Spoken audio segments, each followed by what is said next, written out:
God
my book if you're born a member.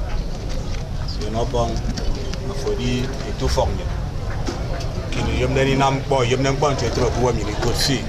You're for support. Can you? It's here into an attempt, it's a me confusion or zero. You are me see a monster from it. I could form more a young car. I'm getting a cocky. You are a young cockers. It's a young can. About a table at the youngest and tomorrow 10 to will go double. Young Canavio, you who told you she caught your taught them. And what matter? The model to Tom Porter, Kuyatama. Kate Young Sherman. Who put it off for me family number arrangements. One made him in one day in a canyon, maybe a best your bong day. Other members of the family, both internal and extended. Mepovo Tembok, Sangayamo, Kuyamo Kuno, Kusung, Kate Young Sherman. Rinam them bong, Ian Furiemi. Yakanam Pon of Yamadi on a fee. Very a case is Ramadi on a fee. But a tea and Yakusem Pong. Yarinama see a ye. We are confusion the Mutiludu. We are done the Mutiludu. Quite a motor tongue already, Calabar. But a Kuya, trying to Bobby Hukun Quabe, Katai Frey came. Baka Patre, Ian for Padai Common Sophie. So song at a Korea Namakanti, but a Yaraka. I come to Wankai so Yanafi. In what in Jesus' name. Oh, yeah.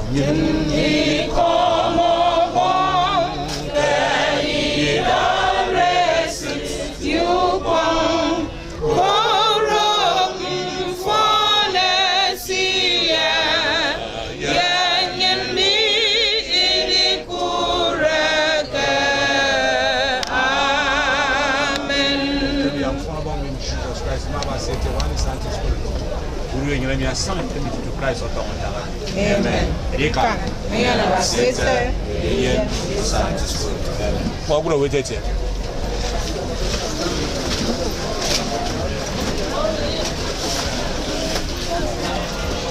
Very possible, by the time you get up,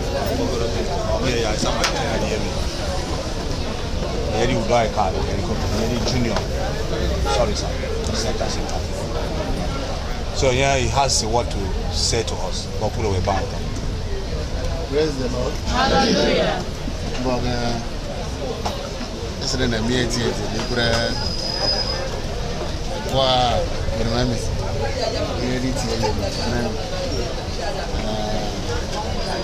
It's in a uniform. Not easy. No one knew what I told you. It's in a uniform.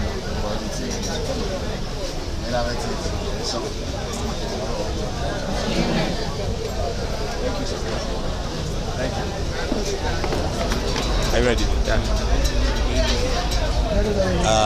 Glory be to God. My name is Elder Barrister Emmanuel Joe.